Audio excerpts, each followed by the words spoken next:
Day 2 of the August 98 10-day retreat in Springwater.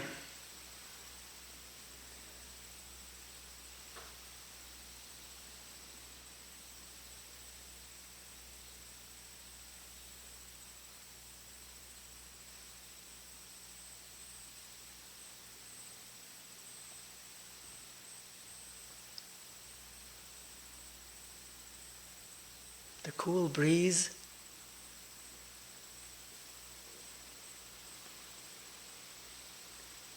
leaves in the wind,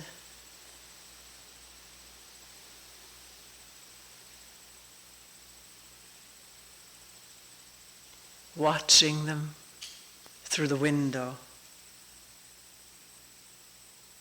One whole total movement. Leaves, branches, tree trunks, grasses, flowers, bunches of berries, moving in stillness.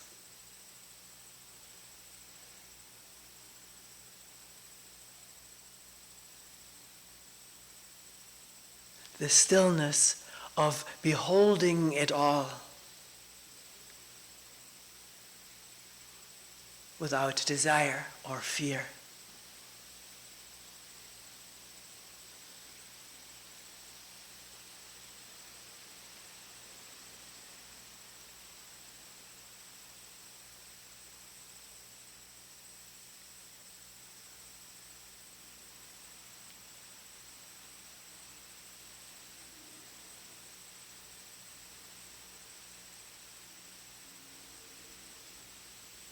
Coming to a retreat,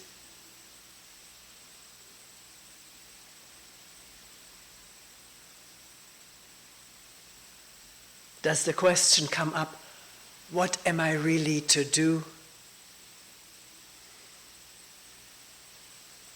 If one is completely new here, what is the practice given here?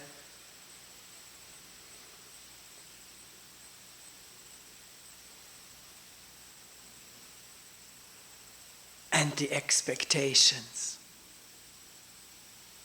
of what a quiet 10-day retreat will bring one, what one will experience, or what one wants to experience.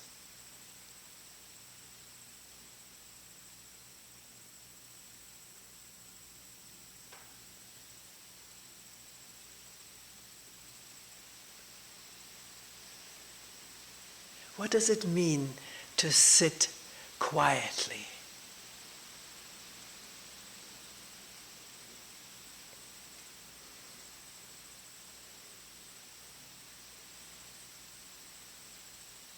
Because as far as I'm concerned, there is no other practice. And even that, sitting quietly, is not a practice. Something I do in order to learn or become or undo or overcome.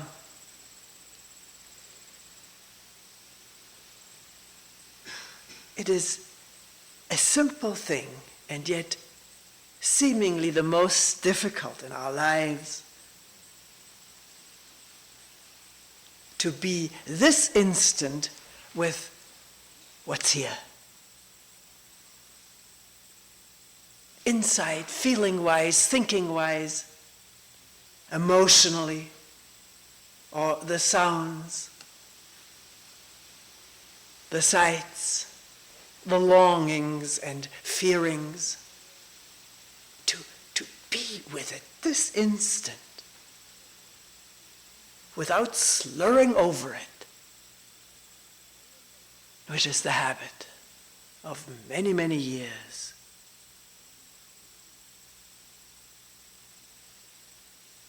Mostly directed and carried by thinking and imagination, slurring over this instant of simple being here with what's here.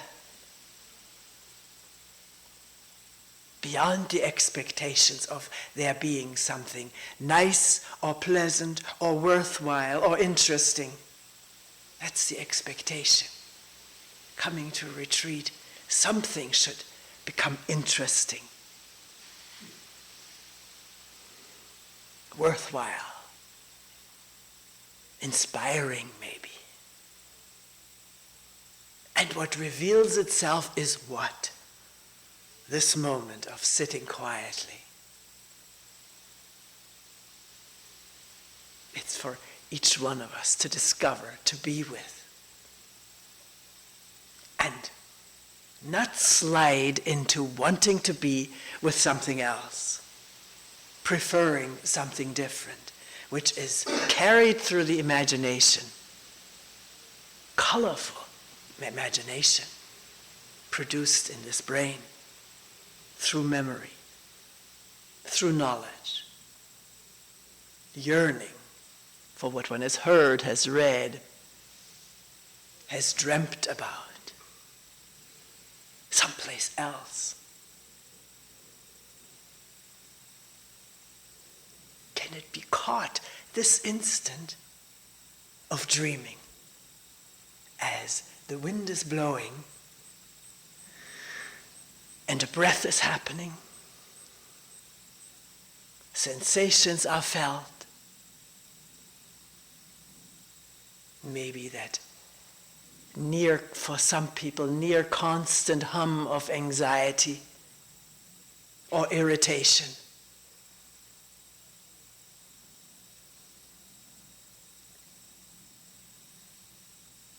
Not away from it, and not humming along with it. That's different. Humming along with anger or anxiety is different from awareing it. What the difference is, we have to find out for ourselves. It's so difficult to describe.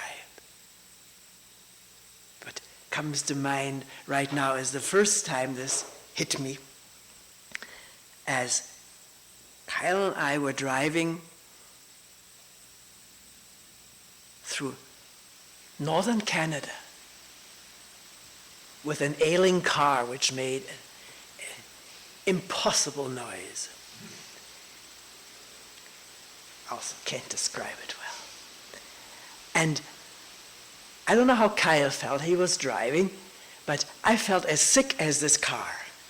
All the sounds emanating from it, the squeaking and screeching and limping and humping, I felt. It was reproduced by this body, by this suffering body. And then, for a moment, realizing it could just be listened to.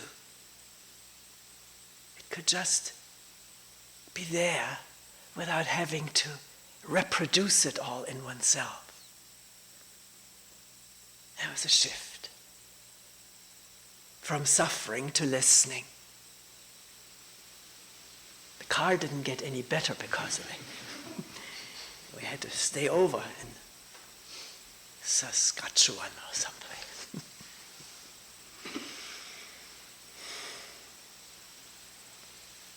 So try to find that switch from humming along with the fear or the anger, the story, to watching it, awareing it. It's a stopping and shifting, not intentionally. It happens on its own. How, I don't know. There's a moment of stopping, a moment of attention. Maybe talking about it here in endless series of talks over the years and decades, maybe it does something that at a moment of mostly humming along, something occurs. I'm doing that. Why am I doing that? Does it have to be like this? It may not be time-consuming questions. It is an instantaneous stopping and listening, which has all the space in the world. the other has no space.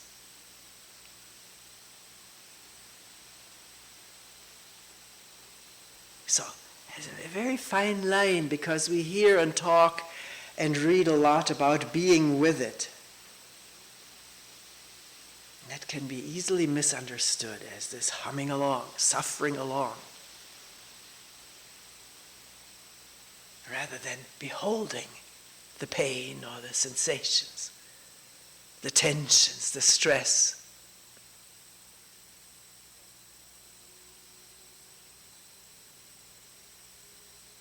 And is the question coming up, how do I do that? I would like to do that. I don't know how.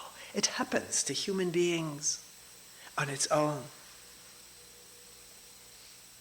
Maybe not unconnected to this real urge to come to some clarity in the midst of our seemingly everlasting confusion.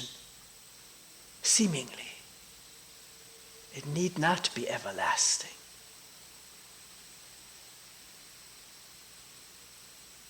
This deep wondering. What is it all about? Why so anxious? Why so irritated? Why so bored? Why so given to dreams and imaginations about better places, better things, better people?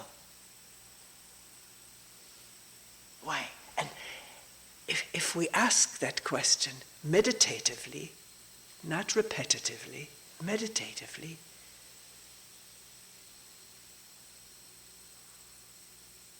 there is a natural stopping. What's going on in the midst of this gripping fear or emotion or yearning? What is it? Not trying to grasp it intellectually, but existentially. This moment of asking, what is it? And quiet, silence, not knowing. And therefore, freshly listening and looking and touching and sensing out of not knowing.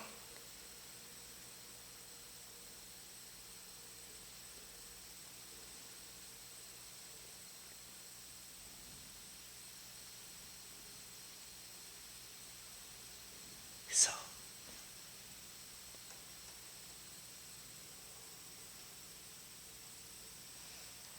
I personally don't know a better way of being with what is this very instant. No better way than quieting down with it, motionlessly, if possible. Is that the only way? Obviously not. It can also be walking. Although, if we're walking, let's say we're walking together through these lovely woods on a windy day, chatting along, and there's a real eerie, screechy noise. One of us or both of us will say, "What's that? What was that?" And wouldn't we instantly stop in our tracks? Sort of freeze, as it were, and listen.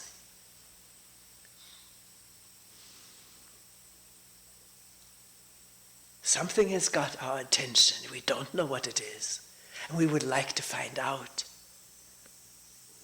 So, the habitual way, of course, is to think about it. Think and think and think, together and alone, or consult books and experts. I don't mean right now about this creaky, squeechy trees. Although, if one hasn't ever heard it and seen it, it is an incredible sound.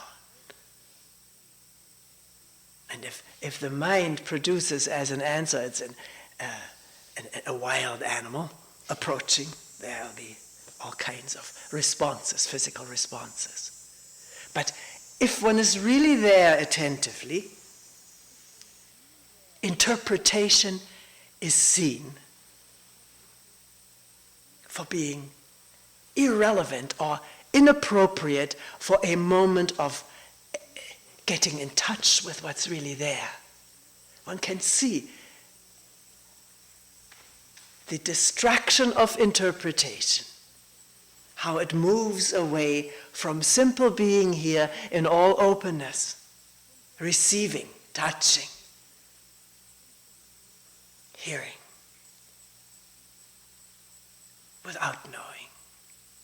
That's a marvelous thing to discover, the back and forth to interpretation and what it does. It's not bad, it's just something that happens and can be observed as a movement of energy which may be in the way. Not necessary. Contracting what need not be contracted. Darkening what need not be darkened.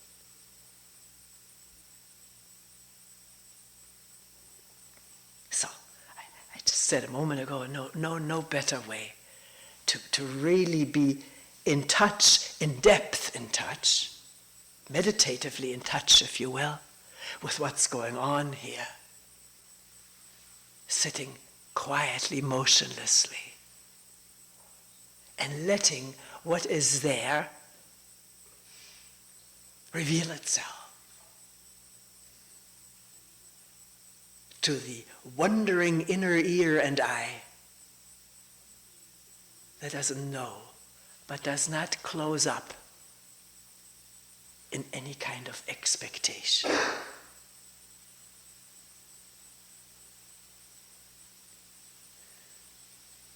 And to learn, we learn a lot about ourselves from sitting quietly.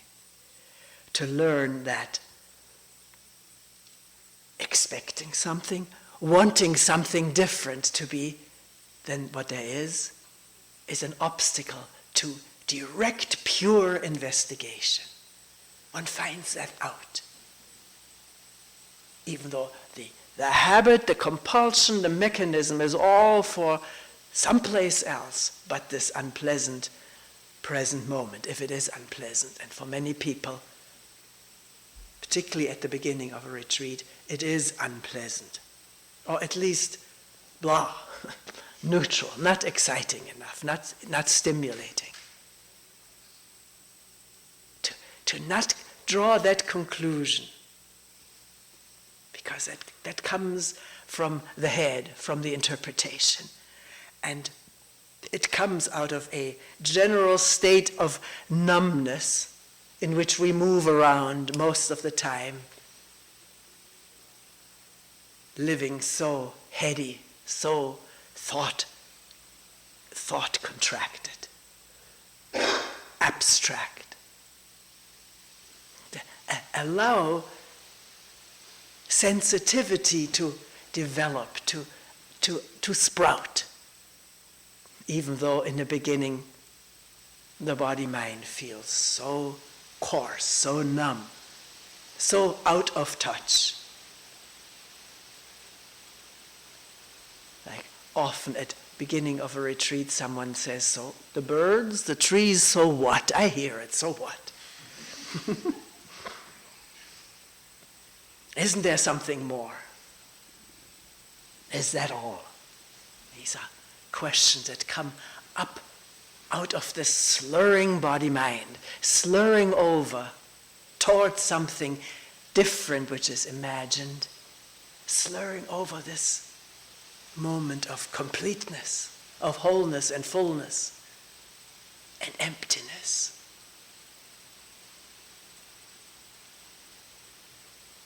That may sound abstract, so I have to. Well, no, you fill it up with what's there. Watch it. Let it show itself. And not dismiss it because it doesn't feel good or doesn't come up to expectation. That is the slurring, the not being with it, the moving away. Have you ever had it happen that out of a habitual compulsion to move away. You noticed it and stayed. Simple and unadorned with what's here. Not moving with the habit, which is a change in energy, an amazing shift in energy. From moving to gathering here.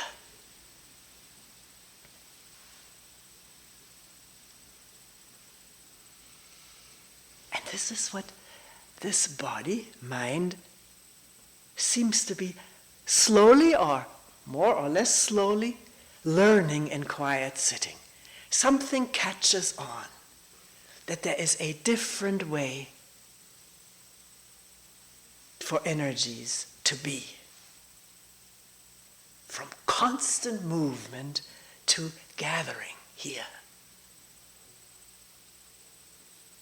Presence, listening, attending. And with this catching on of the body-mind, it is a different body-mind. It conducts itself differently. One has to experience it oneself. Not expect it to come immediately, but just to watch what's there. Patiently. What is patience? Be patient. We're admonished a lot by impatient teachers and parents to be patient. What does it mean to be patient?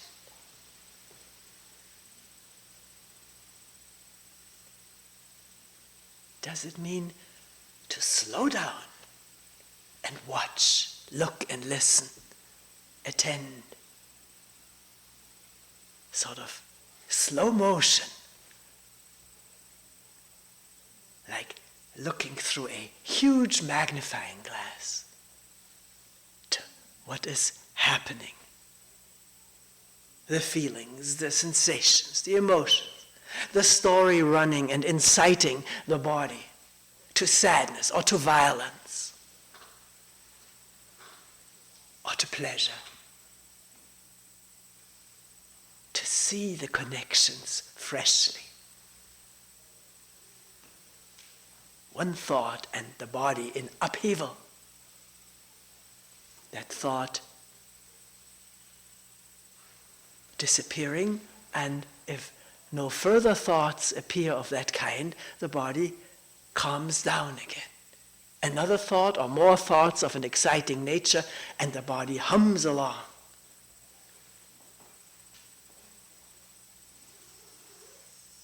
In upset, anger, rage, sadness, pleasure.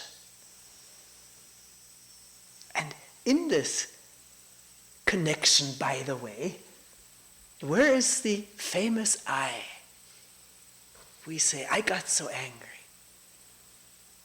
Or I was so happy. But these things are connections of thought and feelings and chemicals and tensions. No one directing the show. It is happening on its own and is observable. It can become transparent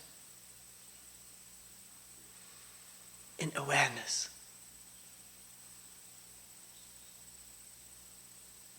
So, another learning taking place, that this I, one has thought to be so much in control, so capable of willing to do this, wanting to do that, isn't even around when a thought excites the organism. And the organism produces more thoughts with the sensations and emotions. I shouldn't feel this way, I have a right to feel this way. And more sensations and more thoughts. Where am I in all of that? Me, the controller. Me, the owner of the thoughts, the thinker of the thoughts. That's just a way of thinking about oneself, that there is an I. that is in control. So you have to verify it yourself. No one telling us that this is so or is not so is of very much help until the insight happens directly. That there is no I. There's only a connected network of thoughts and memories and emotions. And a story limping behind or ahead, trying to cover it all, giving reports about what's going on to me, what's happening to me.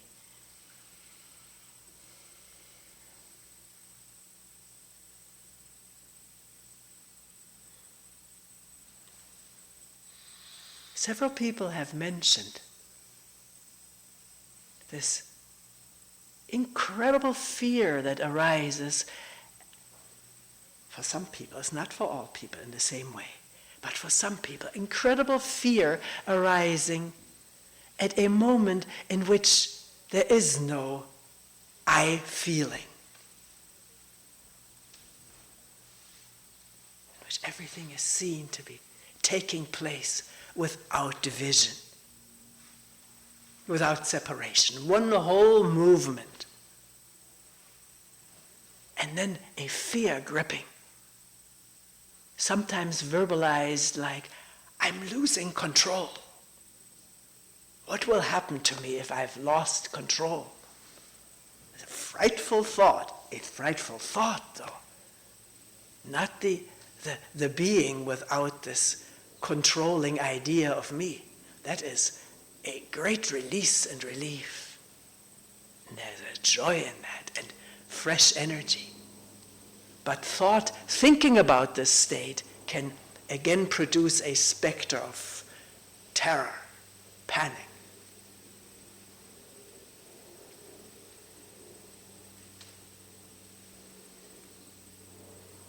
And it's very difficult to discern thinking and its consequences, its effects. Very difficult, but not impossible, to see that this is thinking and not the actual situation. Actual situation of an unself-conscious presence, where the hum of the airplane and the chirping of insects and the moving of trees is all oneself, if you will. One undivided and indivisible whole. And not thinking about what happens to this me, not attached to that story. No terror could possibly be awakened. So, can appreciate the power of our conditioned programs about me, what I am, what I should be, what I want to be. The power of it is amazing. And yet, as we said yesterday, it's not solid, not impenetrable.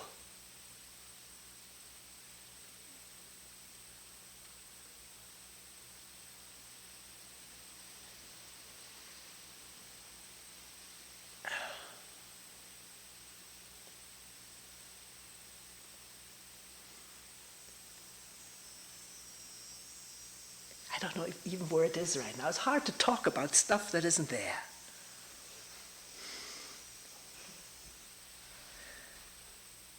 All is there, somebody moving in the trees, rustling, hand clapping on the thighs.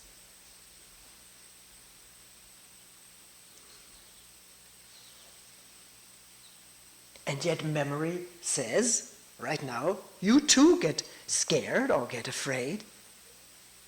If one isn't in this real, deep, solid presence, which is manifesting right now, if that becomes overlaid or with our normal conditioned circuits, or they spring back into function, in this moment of presence they are not functioning It's as though the plugs were all pulled out. Nothing could scare or upset. And yet in our daily functioning, in which we don't constantly sit motionless, move around, move among each other, and how we move among each other, triggering each other's buttons. That's how it's always pushed. She pushed my buttons. This pushed my buttons. And stuff welling up. Anxiety or anger, irritation. One sees coming out of this place of no buttons, no circuits of that kind, how they're not wiped out, they're not deleted. Like on a computer, you delete the whole thing, you can never find it again. At least I can't. Except there are some other buttons that bring it back. I have to learn about those. Here, the conditioning in this body-mind is phenomenal. Phenomenal persistence, staying power. So one appreciates its power and yet doesn't get completely sucked into it. It's just conditioning. It's not the true bottom line. Bottom line is not a line, it's a presence, unbounded space in which circuitry happens for human beings like you and me. But this circuitry of thought connecting with emotion and producing more thoughts is observable. It does not have to happen the way it does for most human beings, so unconsciously, so automatically. And to whom it happens so unconsciously and automatically, they don't know that this is thought circuits, conditioned circuits. One assumes this is truth revealing itself.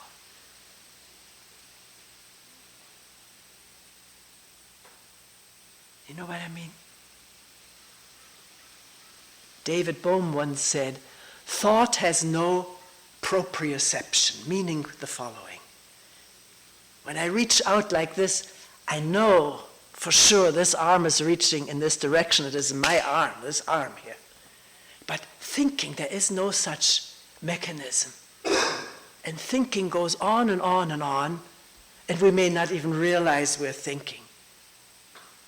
We think we're in a true state, seeing the truth, thought telling us the truth. And yet, there is a proprioception, meaning feeling itself. There is such a thing for thought, and that is awareness.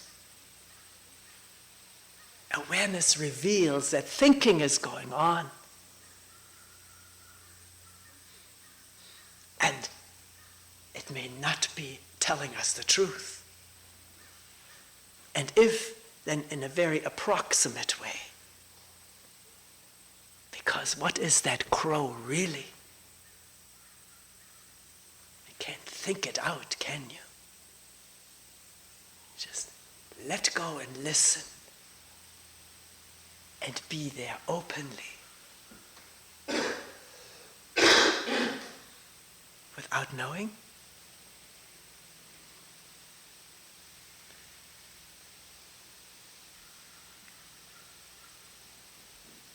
So, coming back briefly, we'll go into it more in meetings or further talks. Can we, for one moment at a time, let what is there be there? Not shunned, not resisted, not criticized. Or if those movements come up, that's more of the bundle that's there. Let it all be there with the rustling leaves. And this unfathomably breathing organism, which is not limited and tied within its skin.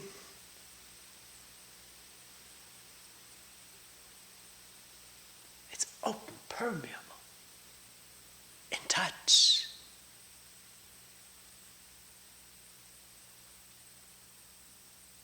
All these words are limited and maybe too repetitive.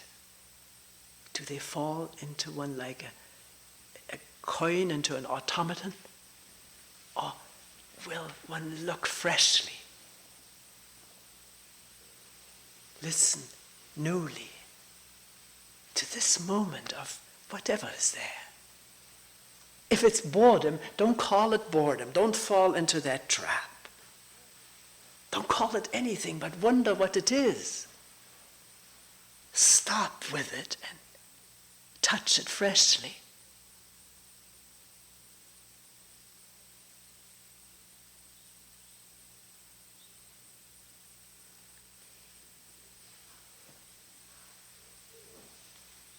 Of course, beside this direct touching and feeling it, being in contact with it, questions may come up. Why do I get so afraid, so anxious, so angry? What makes me so angry? To ask this question not threateningly or psychoanalytically, but meditatively. Meditatively means always asking and then stopping. Not knowing and letting some things bubble up, maybe another verbal answer or another question. Is it because of this? We were going through this a couple times this morning. I forget now.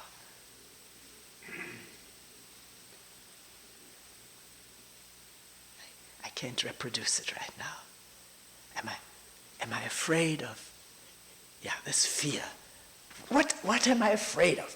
To really tackle it. I mean, too rough a word. If you watch those football players.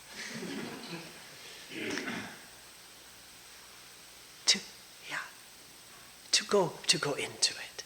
Why am I so afraid? At a moment of sitting quietly, motionlessly, openly, maybe, open to find out why I'm so afraid. Is it because of this? Am I afraid to lose something? What am I afraid to lose? My reputation? Now you fill in what we're all afraid of losing. My bearings, my control. Once one person said, my balance. Afraid of losing my balance. So keep going with it. What is my balance? To come off of the concepts that scare us so into the concrete, which when directly touched is never scary. Only ideas about it are. Am I afraid to die by any chance? And that's a difficult question because it can be also very abstract. So one has not be satisfied with an abstract question or an abstract answer, but to really feel it out. Am I afraid that I, as I know myself, may not exist? And to feel it out. Not answer it.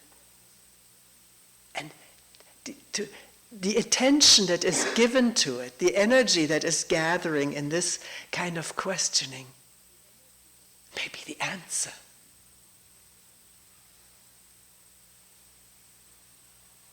There is a totally different being from our conditioned conceptualized existence with its fears of losing, of dying, of separating, of controlling or losing control. In that circuitry is impossible not to be afraid or not to get angry. Something different needs to be touched to understand the whole thing thoroughly.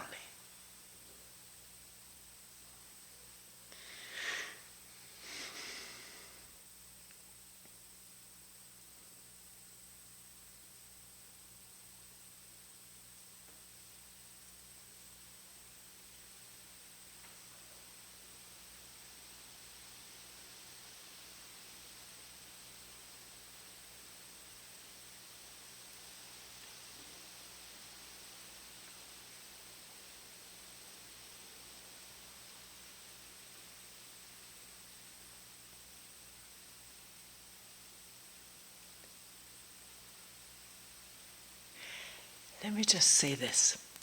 Once one has gone thoroughly through this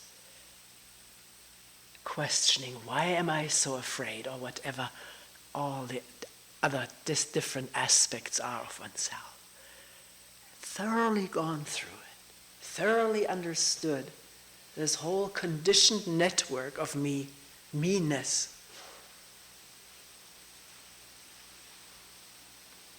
then if it raises its head again, one doesn't have to go through all of this again.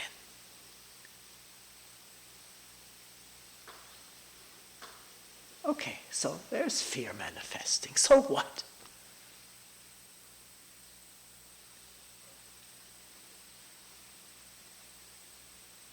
This is a very conditioned, reactive organism.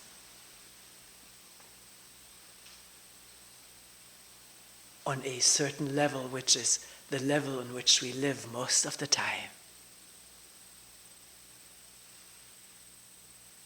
Unless we find some time to sit down quietly, motionlessly.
We will end here for today.